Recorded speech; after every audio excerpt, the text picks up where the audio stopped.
Here we are, it's our Kali Linux. We're going to look at a few things. I'm going to go to our terminal because so much in Linux is terminal. And of course, the first thing in this tutorial is a mistake. It's not IP-A.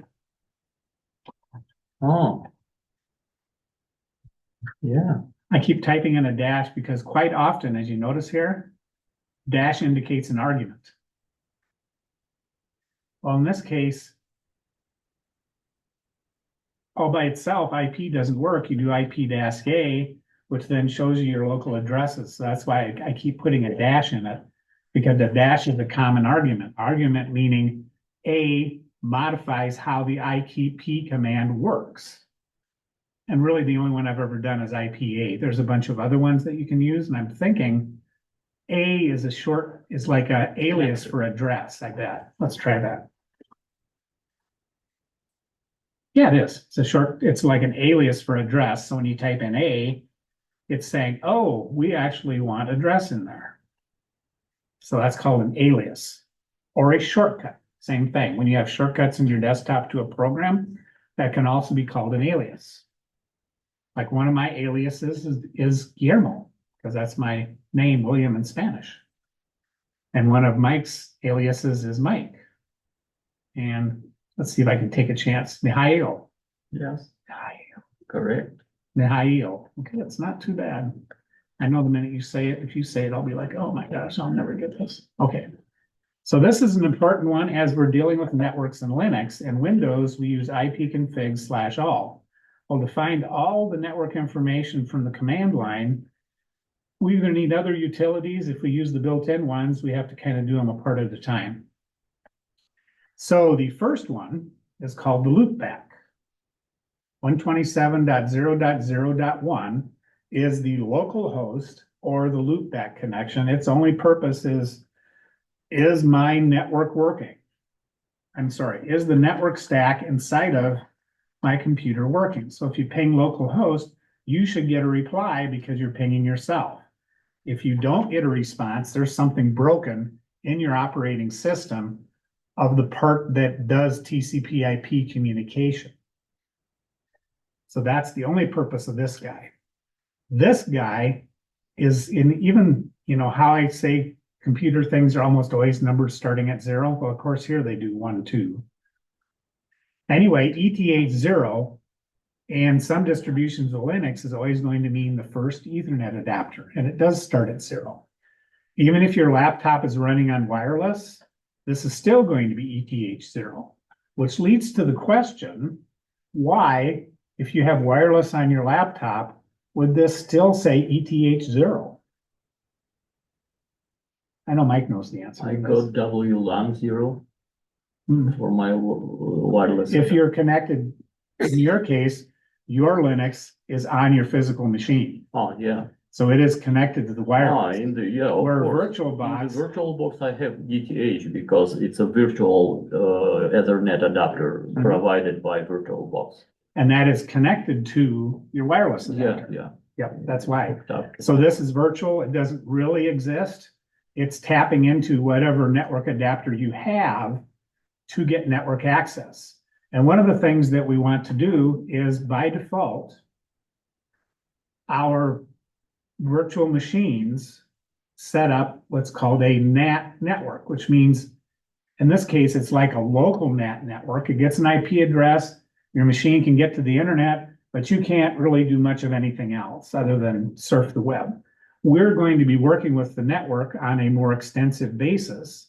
We want to use a bridged adapter so that it's, even if you have wireless, it's still going to say ETH0, but your bridged adapter is going to be as if it were your regular adapter. So in your case, yours is going to say probably wireless here. If I was using the wireless on my device for this, I would pick my wireless there. But we want whatever adapter is connected to your local network. And then now we're part of the local network. We're not hidden behind our own little firewall. And it'll take a second because it'll disconnect and then it'll reconnect. Most of the time, these things can be done on the fly and then it'll come right back. Sometimes you have to reboot the machine. Let's just see what's happening. How would we find out if we have a new IP address? You can see it, IP A or IP-4A Oh, because of the, or IP. for Yeah. version 4 IP address. Mhm. Now, if you are not ever sure, well, I should just point this out. This is always going to be the address range you get something in if you're on the internal protected NAT of VirtualBox. It's going to be a 10.0.2. Well, now it's getting the address from our local network, 10.0.1, which is D1. Whether you're on Wild West or you're in this room, you're going to get 10.0.1 dot, and in my case, 132. And /24 is the shortcut for, oh, I'm getting E somehow. 255.255.255.0. Well, why is it 24? Because each of these takes up 8 bits. Mhm. 8, 16, 24. So it's a shortcut notation. You'll see this sometimes, you'll see this sometimes. It just depends on the system and what you're doing, which one you see, but they're interchangeable. And /24 is a very common network address, meaning it's the address of the network, right? This part is the address of the network. This part, 132, is my host address.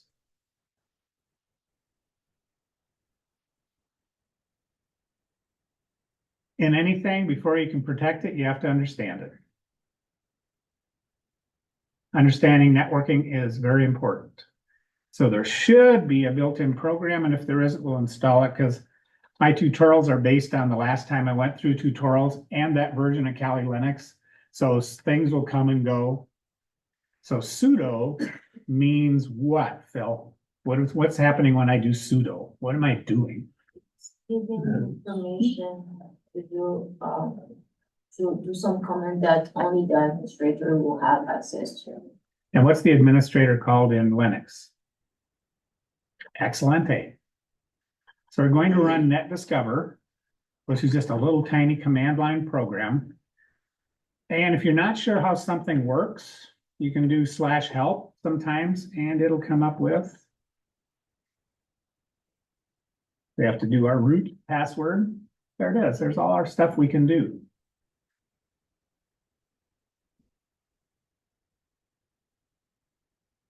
Well, this is the one we want. We want range. We're going to scan a given range. Auto scan means that it would figure out what network it's on. And I think by default it does auto scan, but we want to learn how things work. So I'm going to Netdiscover. I'm going to specify my range, which is why I did IPA.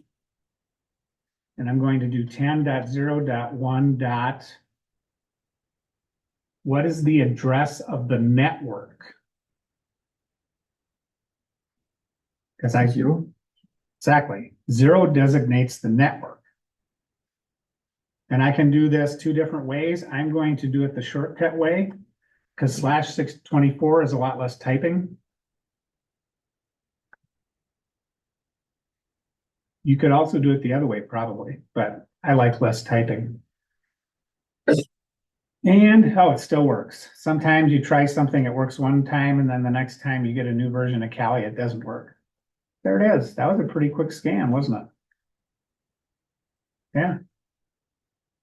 So it's doing what's called an ARP scan.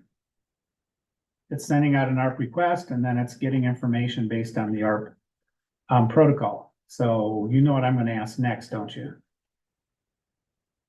It says so many captured ARP packets. So what is ARP? What does ARP do? What does the acronym stand for? What's the purpose of ARP?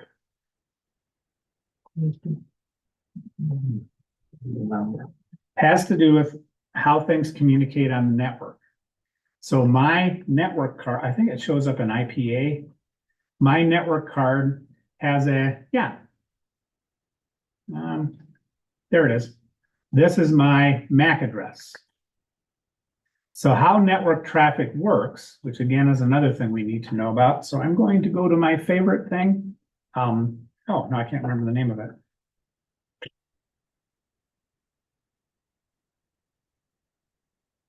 OSI model. You took, well, any class, you will have seen the OSI model before. It's a theoretical model to visualize how networks work. So, physical. This is the physical network card in my computer. It's the physical wire. It's the wireless waves. It's the access point. It's anything that you physically connect. But we're all physically connected to the same network. So how do I know how to communicate with, boy, my brain is not working. I just had lunch. That must be why. No, your name isn't Jacob.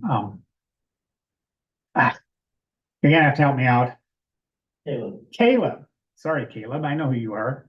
Must be just I had sourdough bread and that must be like taking over my brain. Okay. Anyway, if I want to talk to Caleb, what do I need to find out first?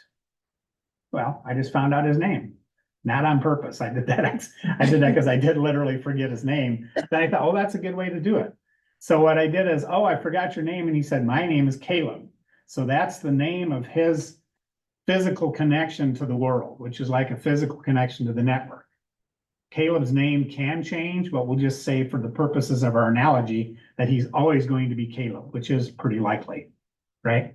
So now I know how to communicate with him. And how did I do that? I sent out an ARP broadcast. I said, I wouldn't say where's Caleb. I would send out a broadcast to everybody, which I did, right? I said it to everybody, but I looked at Caleb and he said, oh, I'm Caleb. And now we're able to communicate at the data link layer, which means we can communicate over the physical wire or wireless or whatever. So this layer is MAC addresses. And theoretically, MAC addresses never change, although of course we can spoof them. And you can change them in the operating system and all kinds of stuff.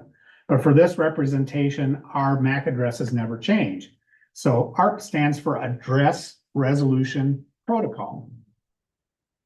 And if we bring up the ARP command here, which I can't remember the parameter. Oh, there it is. You don't need a parameter. ARP means that these are the people I know about right now. Right? I know about myself. I know about the server. I don't know why that's showing up twice, but it's the same one. So if I ping, let's see, let's try, what else do we have? Let's see, S1, S, there. So that computer's up and running. So I pinged it by its IP address, didn't I? So when I pinged it by its IP address, it did not, I don't know physically where it is. It's like if I say, hey, Caleb, where the heck are you? And Caleb says, I'm over here. Well, now I know his IP address. Yeah, my analogy is not great. But then how I found that out is I ARPed and I said, oh, there's Caleb right over there. And now I know his physical address. And then I can communicate. So you have to know, what we do is we start from names, right? So I typed in D1S1. D1S1 resolves to an IP address by what? How do we resolve to an IP address? DNS Mhm. by Yep. IP address, we resolve name. Yep. So from a name to an IP address, we use DNS. So now we know the IP address at this layer. Okay, and actually DNS, well, let me get up there, buddy. DNS is at this layer. It's it's an application. Let me get up there. Anyway, it's an application that allows us to find things.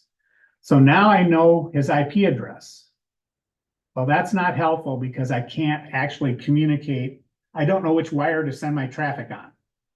So then my computer sends out an ARP broadcast and says, oh, well, here's the name, here's the IP address, what is the hardware address?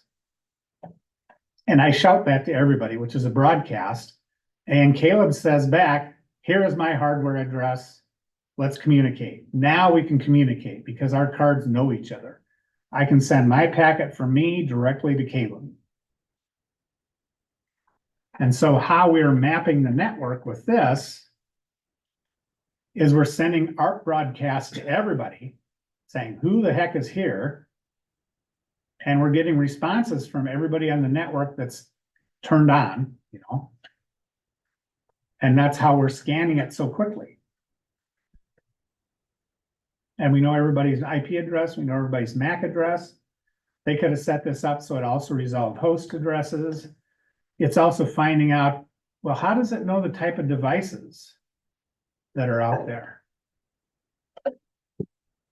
All MAC addresses are registered to a manufacturer or a vendor. So this is looking up in a MAC address database somewhere that all of these computers are manufactured by Dell. My server in the back of the room is manufactured by HP. Here's my Dell server. There's my access point up there, my Ruckus access point.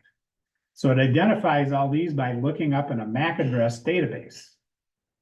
Because each of these ranges, this is the unique part of the MAC address. This part of the MAC address belongs to the manufacturer, the first three. So these three indicate Dell. These three indicate Express If, which is my little temperature thing in the back of the room, my little ESP thing. These indicate Dell. These indicate, well, what do you suppose this indicates?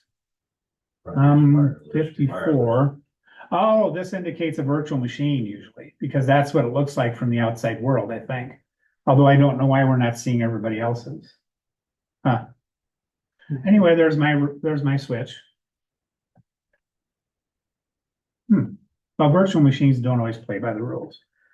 When you're done, you can type Q, which is very common for a utility that just sits there and does things. When you want to get out, you type Q. Yeah. Where's the count and when? That's how many times we've communicated with them. Okay. The length would be how long the packet is. So how much information it looks like, doesn't it? Yeah. So it looks like a single packet is 60. And then as you go through 6, so each time we communicate, it would give another one. I'm not sure why some we only communicate once and some we communicate with more. That would be the algorithm of whoever designed this program. And I'm 132, so I don't know why only one of us is returning this.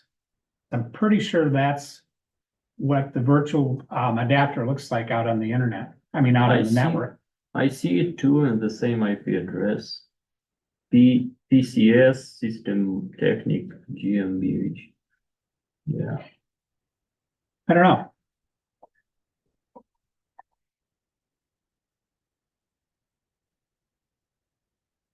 Yeah, I'm just getting 54. It's the only one I'm getting. Yeah, I'm getting the same. But we all are doing the same thing, so I'm not sure why it's not responding the same way. But it looks like we're getting all the physical machines in the room. Well, maybe not, because I don't think they're all turned on. I think I had them all turned on earlier. Oh, here we go. If you cursor down. Yeah, I did. And here's somebody else's at 140. Yeah, if you cursor down, I forgot. I turned on all the computers today so I could have them do updates. Yep. So there we go. I have no idea what Cloud Network Technology Singapore is. Is that you hacking my network, Philippine? No. You're trying to get an A in the class? I don't know what that is. This Intel Corporate is probably somebody's wireless on their laptop, is my guess. Because all these would be our computers. And quite often when you're doing a scan of the network, you're not going to see the address of the computer that you're scanning from. So I'm not going to see my virtual machine from this. Well, there was a lot to learn in there that you're not going to just get from doing the assignment. So now something else we're going to look at is redirect. So this is wonderful to have it on the screen. But what if we want to So this has to do a standard input and standard output. The standard output for like command line interfaces is the console. But we can redirect that output to a file. So when I run this command, it's going to redirect all that output to this text file, and then I can take a look at it later. I don't remember what -p does. Yeah, I'd have to look it up.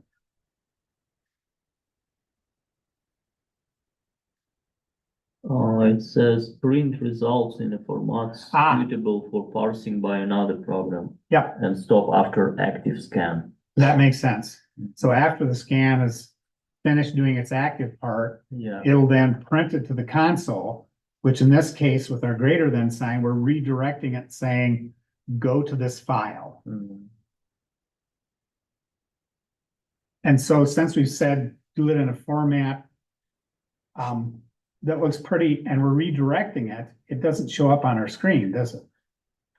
Which that's fine. it doesn't, yeah, that's We perfect. just want to be able to see it here. So if I bring up my favorite editor, Nano, there we are. And then look at it later.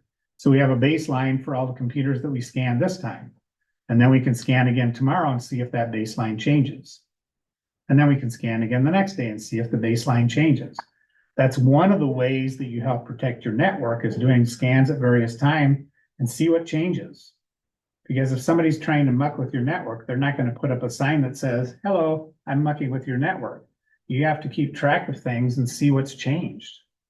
Like, oh, look right here. We have an unknown vendor. Again, I think that's Philippine trying to get into my network. I don't even have a computer.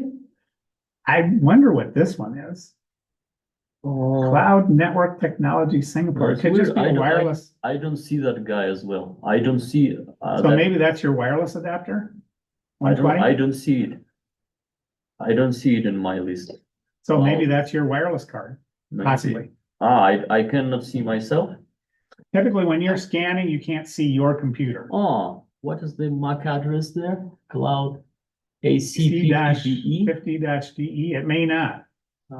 It may be somebody else's laptop. No, I have, where is mine? Mine is FC7774. Okay, so that's not you. It's FC. And my IP is 118. Yeah, and I'm not seeing you in my scan either, your laptop. It may be that your laptop has a firewall set up to prohibit me looking at stuff. Yeah, my IP is 1001 and 118. Yep, and so it's not showing up in my scan. Is it showing up in anybody else's? 118? Yeah, so you're not always, 1001, 118. This is me. oh, and I don't have my old scanner.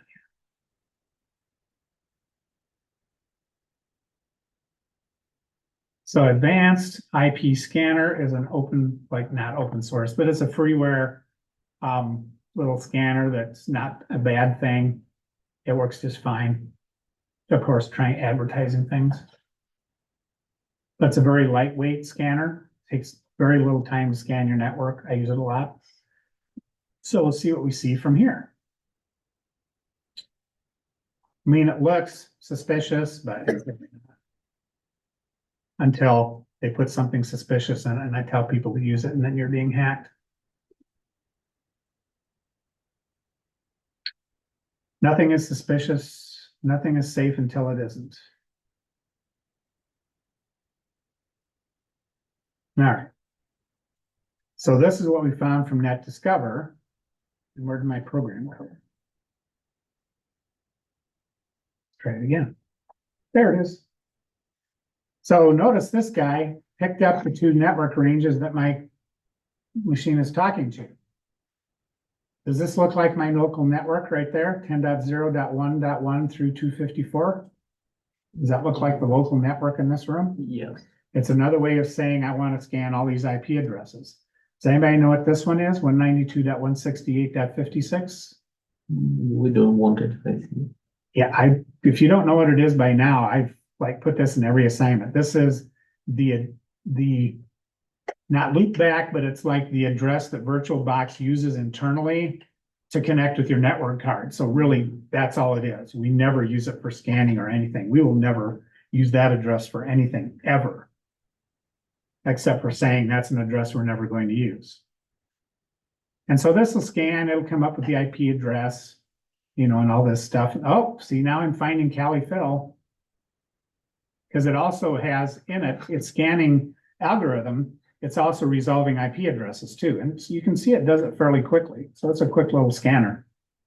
And 3244 alive, 34 alive means we're probably finding it. Oh, it's Nick. Nick's hacking my network. That's your wireless adapter. And there's Callie Bill and Callie Caleb. Yeah. That would make no sense. And there is no 118. No, you must have something that's preventing us seeing you on the wireless. It could be, I don't know. Because the stuff, this is probably using ARP and a ping scan. Because it'd have to almost use a ping scan to do the resolution for the DNS, you know. So you have something on your laptop that makes you very sneaky and secure, right? So you're hacking my network. I don't know. Probably something to do with, it's probably not something you set up. It's just probably part of the